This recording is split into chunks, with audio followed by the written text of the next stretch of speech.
നമസ്കാരം. കമ്മ്യൂണിറ്റി ന്യൂസിലേക്ക് സ്വാഗതം.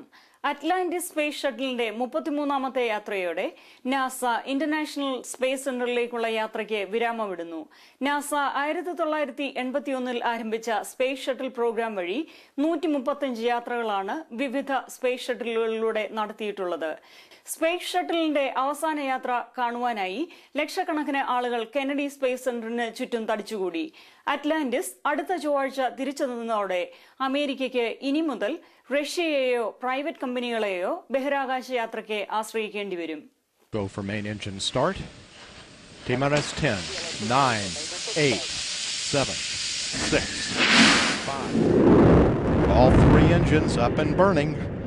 2, 1, 0, and liftoff. The final liftoff of Atlantis on the shoulders of the space shuttle. America will continue the dream. Program, Houston. Roger, roll, Atlantis. Houston now controlling the flight of Atlantis. The space shuttle spreads its wings one final time for the start of a sentimental journey into history. An idea born in unsettled times. We are going forward. America, the United States, is first in space. Becomes a feat of engineering excellence. The most complex machine ever built to bring humans to and from space. Roger, roll, Discovery. And eventually construct the next stop on the road to space exploration. We are on a true spaceship now. As 30 years of flight draw to a close, its legacy is one of unsurpassed achievement, tragedy overcome, and opportunity met.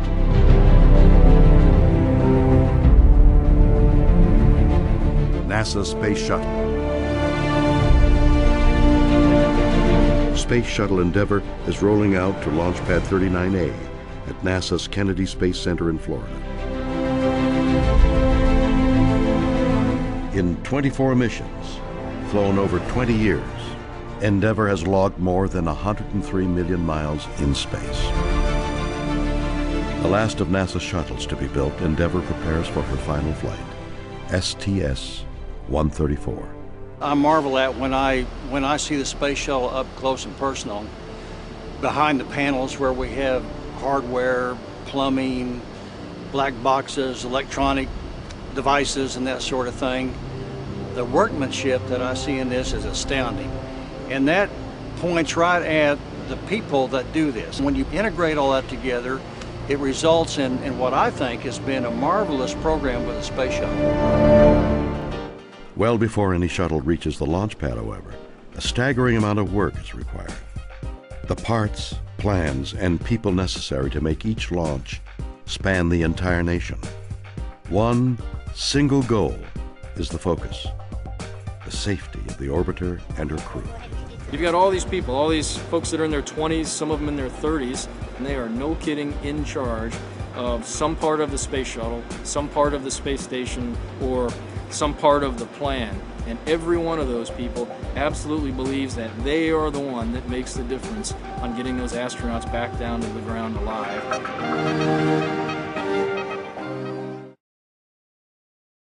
തുടർച്ചയായി hackers നടത്തുന്ന internet cyber അറ്റാക്കുകളെ പ്രതിരോധിക്കുവാനും attack ഉണ്ടായാൽ തന്നെ സൈനിക പ്രവർത്തനങ്ങളെ ഇത് ബാധിക്കാതിരിക്കാനുമായി pentagon പുതിയ networking system രൂപപ്പെടുത്തുന്നു. ഇന്റർനെറ്റിലൂടെ അമേരിക്കയുടെ സൈനിക, വൈദ്യുതി, സാമ്പത്തിക മേഖലകളിലേക്കുള്ള കമ്പ്യൂട്ടർ നെറ്റ്വർക്കിംഗ് സിസ്റ്റത്തിലെ ആക്രമണങ്ങളെ കര, കടൽ, വ്യോമ ആക്രമണങ്ങളെ എന്ന പോലെ തന്നെ സൈബർ സ്പേസ് അറ്റാക്കിനെയും യുദ്ധമേഖലയായി പരിഗണിക്കുമെന്ന് സ്റ്റേറ്റ് ഡിപ്പാർട്ട്മെന്റ് ഔപചാരികമായി പ്രഖ്യാപിക്കുകയാണ്. സൈനിക നെറ്റ്വർക്കിംഗ് സിസ്റ്റത്തിൽ സൈബർ അറ്റാക്ക് ഉണ്ടായാൽ തന്നെ പുതിയ സിസ്റ്റത്തിലൂടെ സൈനിക പ്രവർത്തനങ്ങൾക്ക് തടസ്സം വരാതെ പ്രവർത്തിക്കുവാൻ സാധിക്കുന്നതാണ്. Global alliance for vaccine and immunisation ദരിദ്ര രാജ്യങ്ങളിലുള്ള കുട്ടികളുടെ രോഗപ്രതിരോധ കുത്തിവയ്പ്പിനായി $4.3 ബില്യൺ സമാഹരിച്ചു. ബ്രിട്ടൻ ഈ ആവശ്യത്തിനായി £814 മില്യൺ നൽകുക. മൈക്രോസോഫ്റ്റ് മുൻ മേധാവി ബിൽ ഗേറ്റ്സിന്റെ ഫൗണ്ടേഷൻ $1 ബില്യൺ സംഭാവന ചെയ്യുക. ഈ സഹായധനം കൊണ്ട് ലോകമെമ്പാടുമുള്ള 80 മില്യൺ കുട്ടികൾക്ക് രോഗപ്രതിരോധ കുത്തിവയ്പ് നടത്തുവാനും 1.4 മില്യൺ കുട്ടികളുടെ ജീവൻ രക്ഷിക്കുവാനും സാധിക്കുന്നതാണ്. It's not every day we give away $1 billion, but for a cause like this, it's exciting to be doing it. Because Gavi can make a real and practical difference. It's measurable. You look at the numbers. In the last decade of their existence, more than 250 million immunizations, 5 million children for the future saved. Immunization rates up to 80%. These are not small achievements. These are large, practical achievements. My wife Melinda and I are very committed to vaccines. It's the biggest thing we do. I love working on vaccines. I said this afternoon it's as much fun as writing code, and I'm sure you all can appreciate what a great compliment that is. It's a pattern tonight. I love vaccinations, I really do, and I like them as much as rock and roll TV. And we're going to make it even cooler than MTV ever was. Infant death, infant mortality is down across the board. In some countries it's more dramatic than others. And because of this alliance, we do have access to vaccines that were formerly available only to the Western world. The whole idea of the alliance is that every single of the 72 Gavi eligible countries are partners. Malankara Orthodox സഭയുടെ North American ഭദ്രാസന family and youth കോൺഫറൻസിന്റെ ഉദ്ഘാടനം ഭദ്രാസന മെത്രാപ്പോലീത്ത സക്കറിയാസ് മാർ നിക്കോളോവോസ് നടത്തുകയുണ്ടായി. New Jersey Hudson Valley റിസോർട്ടിൽ വെച്ച് നടന്ന ചടങ്ങ് ഭദ്രാസന സഹായ മെത്രാൻ ഡോക്ടർ യുഹാനോൻ മാർ ദിമെത്രിയോസ് നിലവിളക്ക് കൊളുത്തി ഉദ്ഘാടനം ചെയ്തു. കോൺഫറൻസിന്റെ സ്മരണീയയായി പ്രസിദ്ധീകരിച്ച സുവനീറിന്റെ പ്രകാശനവും ഈ അവസരത്തിൽ നടത്തപ്പെട്ടു.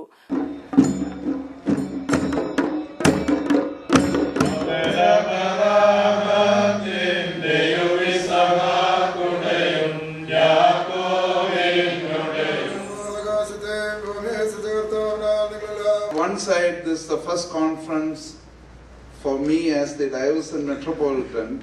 This, let me say openly, I have some excitement about that. But at the same time, there is a big vacuum. We feel that Tirumeni's presence, despite his small stature, the vacuum he has left is really big. So I just want to remember Tirumeni's contribution in building up this conference itself, in addition to what we at present have as 2 dioceses in this continent. I declare this conference inaugurated and opened. May God bless us all. Thank you.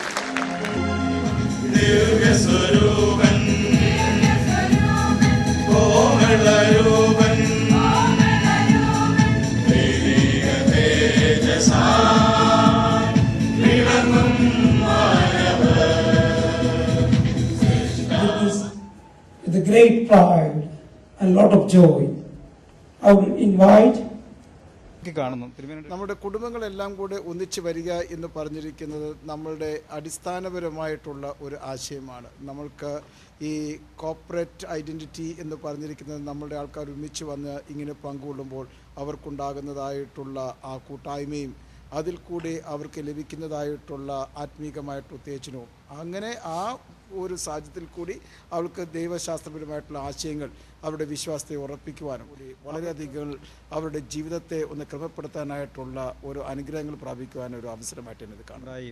വലിയ തിരുമേനിയുടെ ഒരു അഭാവം, ഒരു വാക്യം അനുഭവപ്പെടുന്നുണ്ടെന്ന് പറയുകയുണ്ടായി.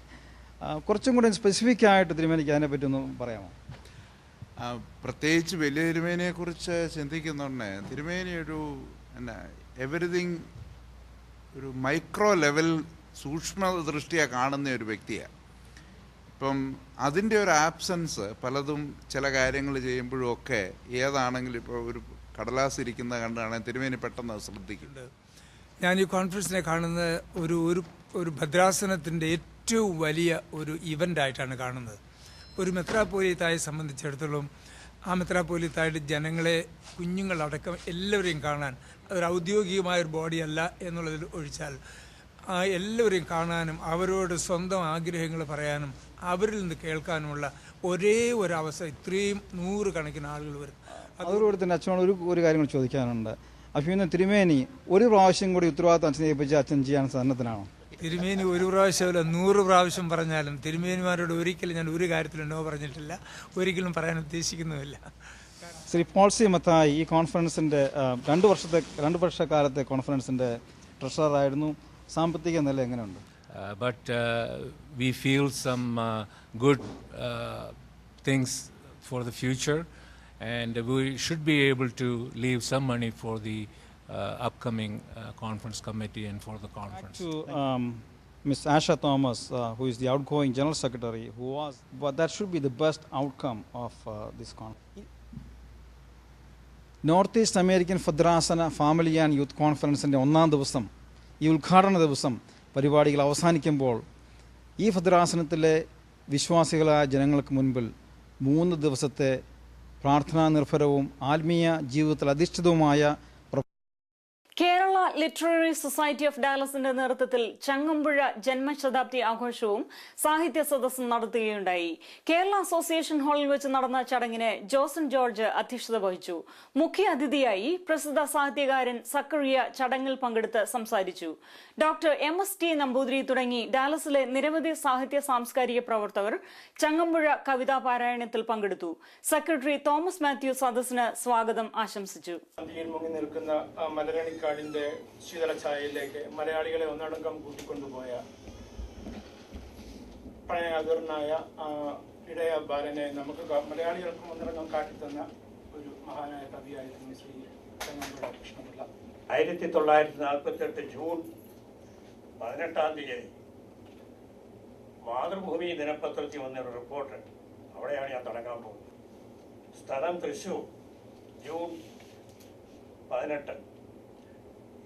ഇന്നലെ ഉച്ചതിരിഞ്ഞ്, അതായത് 17-ാം തീയതി ഉച്ചതിരിഞ്ഞ് 3:15 മണിക്ക് സുപ്രസിദ്ധ കവിയായ ശ്രീ ചങ്ങമ്പുഴ കൃഷ്ണപിള്ള തൃശ്ശൂരിലെ മംഗളോദയം നഴ്സിംഗ് ഹോമിൽ വെച്ച് മരിച്ചു പോയിരിക്കുന്നു. വൈകുന്നേരം 5:30 മണിക്ക് മൃതദേഹം അദ്ദേഹത്തിന്റെ സ്വദേശമായ ഇടപ്പള്ളിയിലേക്ക് കൊണ്ടുപോയി. ഇത്രയേ ഉള്ളൂ. സൊലേ, തൃശ്ശൂർ. സ്വന്തം ലേഖകൻ, തൃശ്ശൂർ. ഇതാണ് നമ്മുടെ മഹാകവിയുടെ മരണത്തെ പറ്റിയുള്ള ചരമകോളത്തിലെ റിപ്പോർട്ട്. ഇന്നാണെങ്കിലോ, ഇന്ന് മാധവസ്കുട്ടിയോ MN വിജയനോ ഒക്കെ മരിച്ചു കഴിഞ്ഞാൽ മാതൃഭൂമിയല്ല, എല്ലാ പ്രസിദ്ധീകരണങ്ങളും വിശേഷാൽ പതിപ്പുകളായി അതായി ഇതായി ലേഖനങ്ങൾ ഇറക്കുകയായി. ഈ ഒരു ചെറിയ പാരഗ്രാഫിൽ ഒതുങ്ങി ചങ്ങമ്പുഴയുടെ മരണത്തെ പറ്റിയുള്ള റിപ്പോർട്ട്. ഇതിവൃത്തവും പ്രമേയവും ആദർശവും മലയാളം ഇന്നും ഗ്രന്ഥകഥ. സ്വന്തം സുഹൃത്തായ ചങ്ങമ്പുഴയുടെ സ്വന്തം സുഹൃത്തും കവിയുമായ ഇടപ്പള്ളി രാഘവൻപിള്ളയുടെ ആത്മഹത്യ, പ്രണയനൈരാശ്യം, ആ ഒരു സംഭവമാണ് ഇപ്രകാരം ഒരു വിലാപകാവ്യം, രമണൻ എന്ന വിലാപകാവ്യം എഴുതാൻ ചങ്ങമ്പുഴയെ പ്രേരിപ്പിച്ചത്. ആ രമണൻ ഉൾപ്പെടെ 30ഓളം കൃതികൾ രചിച്ച ചങ്ങമ്പുഴ മരിച്ചപ്പോൾ ഈ ഒരു പാരഗ്രാഫ്, ഒരു ഖണ്ഡിക മാത്രമേ മാതൃഭൂമിയിൽ വന്നുള്ളൂ എന്ന് കാണിക്കാനാണ് ഞാൻ ആ റിപ്പോർട്ട് തുടങ്ങിയത്.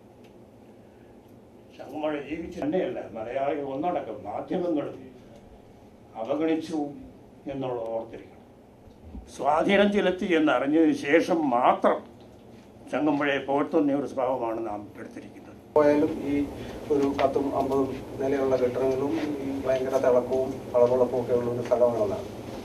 ഇത്തവണയാണ് സത്യം പറഞ്ഞത് ഈ കാലങ്ങൾക്കെല്ലാം ശേഷം അമേരിക്ക വേറൊരു വളരെ ഗ്രാമീണവും വളരെ പ്രശാന്തവും അങ്ങേയറ്റം ഒരു ലോ പ്രൊഫൈൽ, പല ഈ പോയ സ്ഥലങ്ങളിൽ കൂടെ പോകുമ്പോൾ 2 നില കെട്ടിടങ്ങൾ പോലും ഇല്ലാത്ത ധാരാളം ചെറുനഗരങ്ങൾ, അല്ലെങ്കിൽ 1-2 നില കെട്ടിടങ്ങളൊക്കെ ആയിട്ട് സ്വസ്ഥമായിട്ട് ജീവിക്കുന്ന സമൂഹങ്ങൾ ഉണ്ട്. അവർക്ക് ഇറാഖിൽ നടക്കുന്ന എന്താണെന്നോ അഫ്ഗാനിസ്ഥാനിൽ നടക്കുന്ന എന്താണെന്നോ ഒന്നും ബാധിക്കാത്ത സാധുക്കളായ നേരെ പോ എന്ന് പറഞ്ഞ് ജീവിക്കുന്ന അധ്വാനിക്കുന്ന കർഷകർ, സാധാരണ ഈ കച്ചവടമായിട്ട് ജീവിക്കുന്ന ആളുകളൊക്കെ ആയിട്ട് ഒരു ഫാന്റാസ്റ്റിക് ഡിസ്കവറി എന്ന് നമുക്ക് പറയാൻ പറ്റും. അമേരിക്കയിൽ ഞാനിപ്പോൾ യാത്രാവിവരണം എഴുതാനായിട്ടാണ് ഇത്തവണ മനഃപൂർവ്വം ഇത്രയും കൂടുതൽ സഞ്ചരിച്ചത്.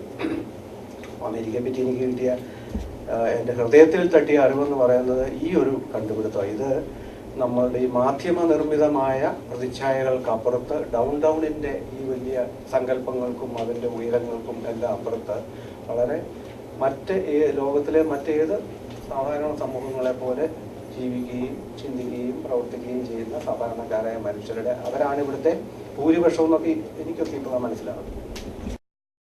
Philadelphia Saint Thomas Indian orthodox പള്ളിയിലെ സെയിന്റ് തോമസ് ദിന ആഘോഷങ്ങൾ അഭിവന്ദ്യ ഡോക്ടർ യുഹാനോൻ മാർ ദിമത്രിയോസ് മെത്രാപ്പോലീത്തയുടെ മുഖ്യ കാർമ്മികത്വത്തിൽ ആഘോഷിക്കുകയുണ്ടായി. തിരുനാളിനോടനുബന്ധിച്ചുള്ള ശുശ്രൂഷകൾക്ക് വികാരി ഫാദർ MK കുര്യാക്കോസ് നേതൃത്വം നൽകി.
പ്രശസ്ത സുവിശേഷ പ്രസംഗകനും കോലഞ്ചേരി സെയിന്റ് പീറ്റേഴ്സ് കോളേജ് മുൻ പ്രിൻസിപ്പലുമായ പ്രൊഫസർ MY യോഹന്നാന്റെ സുവിശേഷ പ്രസംഗം ന്യൂയോർക്ക് ഗ്രേസ് ബാപ്റ്റിസ്റ്റ് ചർച്ചിൽ വെച്ച് നടത്തപ്പെടുന്നു. കൂടുതൽ വിവരങ്ങൾക്ക് crfgospel.org സന്ദർശിക്കുക.